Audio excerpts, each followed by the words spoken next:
já estamos de volta, gente, ao vivo e em cores, hoje falando sobre a saúde do homem aqui no Vídeo de Saúde, né? E você viu que eu estou folheando já aqui a nossa revista, a Brasil Cristão, nesse mês de agosto aqui, homenagem aos pais. Aliás, o programa de hoje também é essa homenagem aos pais, né? É pai, força que brota do amor.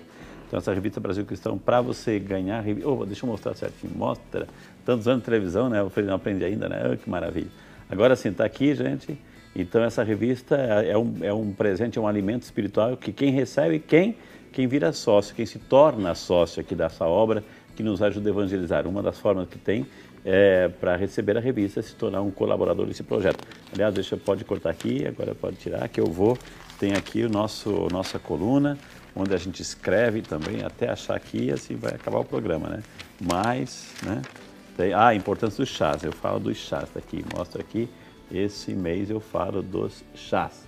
Essa é a minha coluna, tem até uma foto agora, assim. Vou atualizar essa foto, estou bem novinho nessa foto. Aliás, sempre novinho, né? Dá licença. Está aqui, né? Está aqui a revista para se tornar um sócio. Sabe quem vai começar a receber a revista? Eu vou chamar nosso super time aqui para aplaudir, porque eu faço isso quando estou rezando o terço.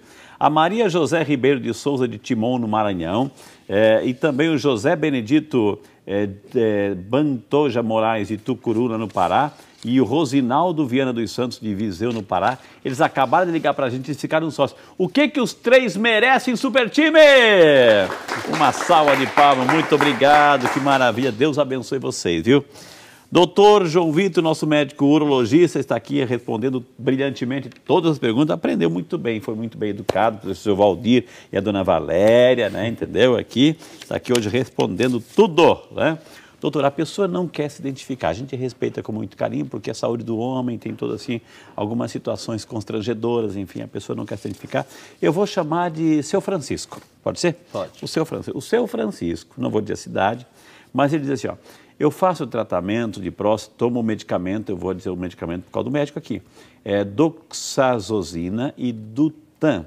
E após o uso do medicamento Dutan, estou com problema de ejaculação, pergunta aí o nosso amigo Seu Francisco. Nesse caso, que orientação o senhor daria para o Seu Francisco, doutor? Então, quanto às medicações, Seu Francisco, né? Esse tipo de medicação, a doxazosina, o Dutan, geralmente são medicações que a gente passa para o tratamento da hiperplasia benigna da próstata, né? Provavelmente o senhor tem sintomas de dificuldade para urinar, o jato mais fraco, tem que fazer força, sente que não esvazia tão bem, né?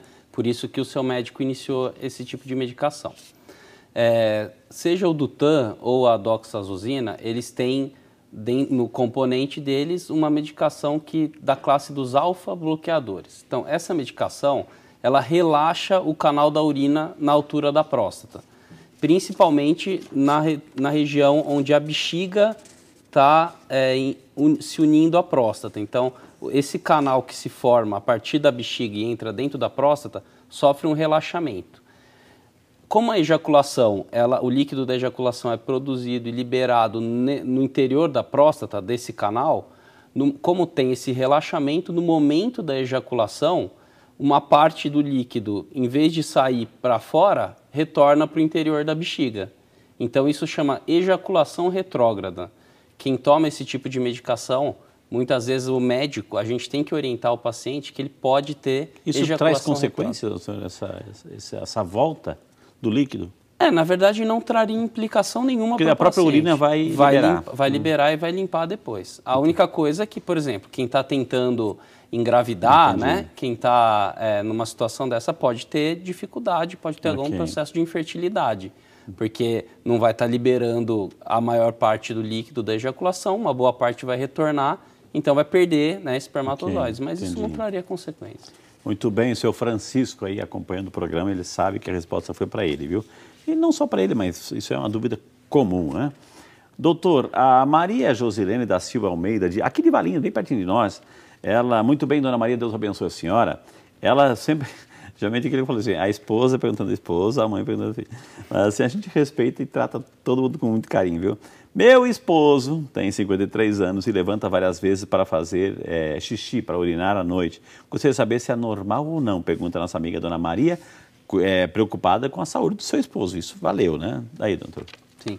Então, esse aumento da frequência miccional noturna, a gente tem que ficar atento a duas coisas. uma coisa pode ser relacionada à hiperplasia da próstata, né, que a gente conversou bastante. Hiperplasia não é câncer, gente, é aumento... É o aumento benigno. Benigno da próstata. Né? Então, um dos sintomas da hiperplasia é a nictúria, que é a frequência aumentada na micção noturna. Então, isso é uma coisa que tem que ser investigada e a próstata. E outra coisa que a gente tem que ficar atento, tem pessoas que não têm hiperplasia, não tem essa compressão do canal, mas tem a nictúria. Quem pode ter isso? Por exemplo, diabetes. Então, uma das formas de você diagnosticar diabetes até é esse aumento da frequência miccional. Ou tomar muita água, muito líquido à noite, né, doutor? Também, exatamente. Né? Como a pessoa vai tomar muita água, vai também urinar bastante e assim por diante. Até que hora da noite seria recomendado tomar água ou líquido, doutor? Bom, para diminuir a frequência miccional noturna, o que eu costumo orientar os pacientes é assim, até 2 horas antes de dormir... Para de tomar água. A partir de 2 horas antes de dormir, para de tomar líquido. Preciso tomar um remédio, toma no máximo um golinho, dá uma bochechada, né, molha a boca, mas não fica ingerindo grande quantidade de água. E exatamente antes de dormir, de deitar na cama, esvazia a bexiga. E aí isso vai diminuir bastante a frequência de nictúria. Tá valendo para os adultos aquilo que a mãe fala para as crianças pequenininhas, assim, vai no banheiro, faz xixi antes de dormir. A mamãe faz para criança, fala para criança, enfim. Mas tá valendo para os adultos também, viu? Né? Obrigado aí, dona Maria, que perguntou, que muito carinho, viu? A dona Maria, outra Maria, a dona Maria de Fátima, agora de Jundiaí, Deus abençoe, dona Maria de Fátima, Pereira da Silva, Deus abençoe. O esposo dela também teve câncer em 2012 e continua fazendo acompanhamento e fez 46 rádios. E gostaria de saber, depois desse tempo de tratamento, se é normal soltar urina, pergunta a nossa amiga dona Maria de Fátima, preocupada também pelo seu esposo. Sim.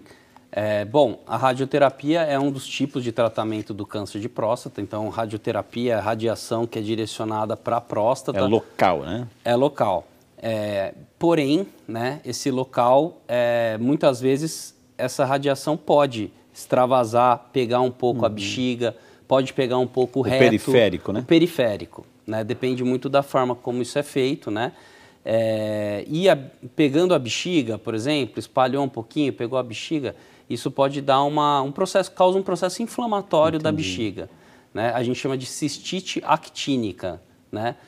E essa cistite, um dos sintomas é a incontinência urinária. Então, a pessoa começa a ter perda de urina por conta de contrações da bexiga causadas pela radioterapia.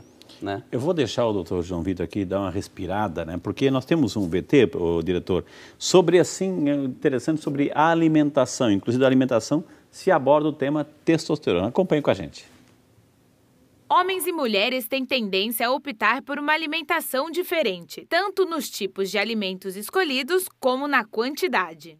De uma forma geral, eu acho que as mulheres, até por uma questão estética, né, elas se preocupam mais em ter uma alimentação equilibrada, onde elas optam, por exemplo, por incluir alimentos ditos saudáveis, né? Então, um consumo maior, talvez, de frutas, verduras, legumes e uma menor ingestão de carboidratos de uma forma geral, tá? Já os homens acabam tendo uma predileção mais pela proteína, né? Então, a carne, o arroz e feijão.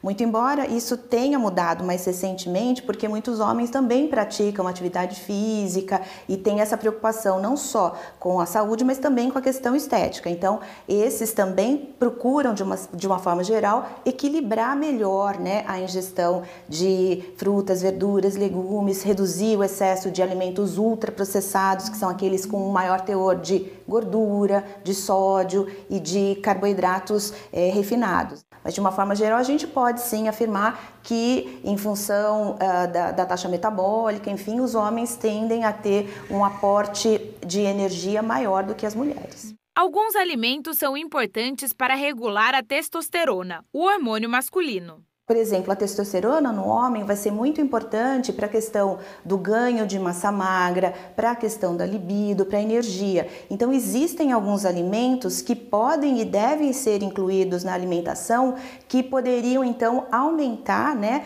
a produção de testosterona. Então, que tipo de alimentos a gente poderia incluir? A gente pode pensar nos alimentos fontes de zinco. Então, que tipo de alimentos a gente pode pensar? além da carne vermelha magra, alimentos que a gente normalmente não costuma incluir na nossa alimentação, como a semente de abóbora.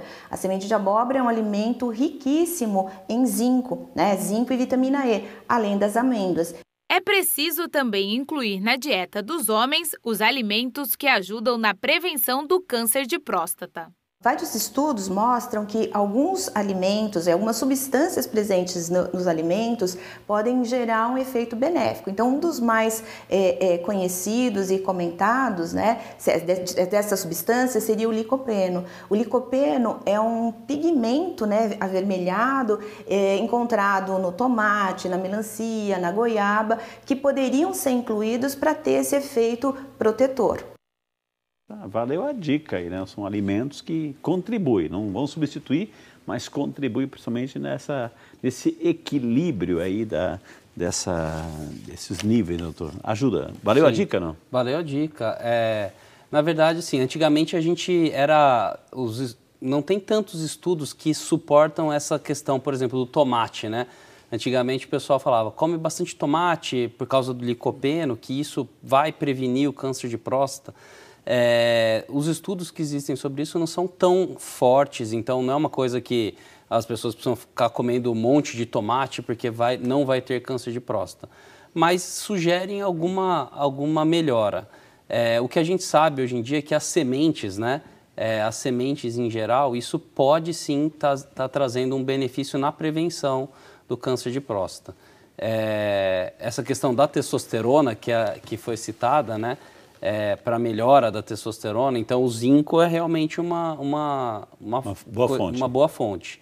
Tem sementes, tem zinco, né, como foi demonstrado na reportagem. Tem homens, né, em situações que tem a testosterona limítrofe, tem alguns sintomas, mas não teriam indicação de uma reposição, que a gente acaba fazendo essas orientações mais em termos alimentares do que numa reposição, né, de testosterona. Então é isso que a gente tem que estar atento. Maravilha, gente. Eu vou chamar o intervalo, na sequência, mais algumas informações, mais algumas dicas. E, claro, aquele momento especial que você está esperando também, onde o Dr. João Vitor vai pegar, né, nossa urna aqui, vai escolher um nome, porque vai receber na sua casa São Peregrino, Terça Misericórdia e o CD contando uma superprodução, uma radionovela aí contando a história de São Peregrino. Tudo isso e muito mais no próximo bloco, só para você aqui no Vídeo Saúde.